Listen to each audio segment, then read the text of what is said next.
And it's red in the center and blue all around, with a ribbon of gold in between. And it's bigger than Texas and flatter than Spain, and it's the best country I've ever seen. Hello and welcome to a postcard from the north of the country, an area renowned for its beautiful sandstone landscape, which provided not only shelter for our original custodians, but oftentimes a canvas for their artwork.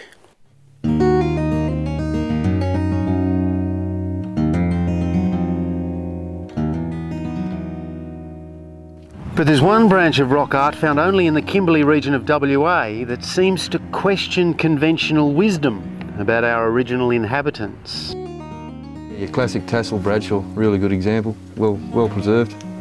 And bangles and jewellery? Yeah, you got bangles on the wrists, and elbow decorations and beautiful tassels or braids coming off the headdress there. It's very fine, isn't it? Very fine work. The brushwork is quite fine. It's quite advanced artwork for that. What were they using? Some sort of ochre around? It's never been properly worked out. It's an ochre or as well as another medium in there that's actually penetrated the rock. So that's why it's lasted so much longer than so a lot of the other. So how long has it lasted? Anything up to about 18,000 years. So some of the art could be a lot older. So who was Bradshaw? It's Joseph Bradshaw. He was an early pastoralist that was in the area over near the Prince Regent River. Took up a pastoral lease from down in Perth in those days to try and habitate the north. And he came up and found that it was mostly rocks. It wasn't a real good cattle country. So he first started recording some of the artwork and asking questions about it with the local Aboriginals who didn't know the stories behind it and didn't regard it as theirs at all. So. In fact, they often dismissed it as the work of the birds, whereas the more artistically primitive Wandjina and Gwion figures were embraced. So yeah, they know the oral tradition, they know the stories behind those paintings, but these ones are a bit of a mystery.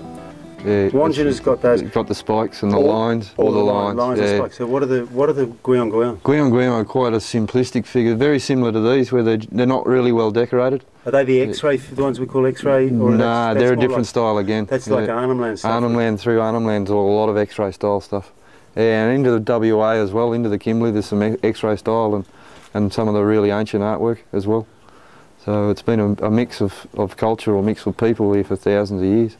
Probably also different living conditions, like one was highly nomadic, so they couldn't afford to carry lots of different things, whereas I think these guys, with the climate the way it was in those days, they could have been semi-permanently based in some of these lovely areas with all the big rock structure. Aboriginal people, because they saw so much of this art,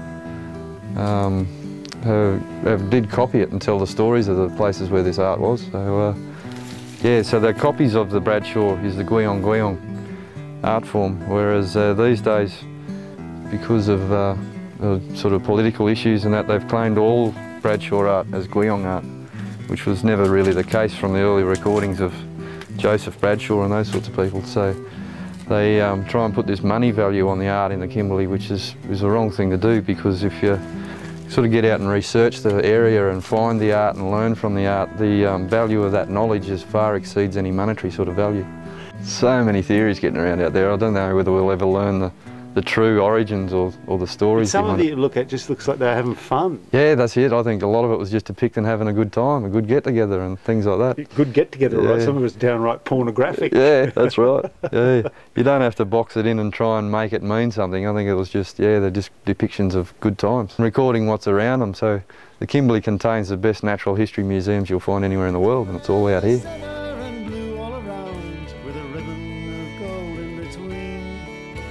It's bigger than Texas and flatter than Spain, and it's the best country I've ever seen.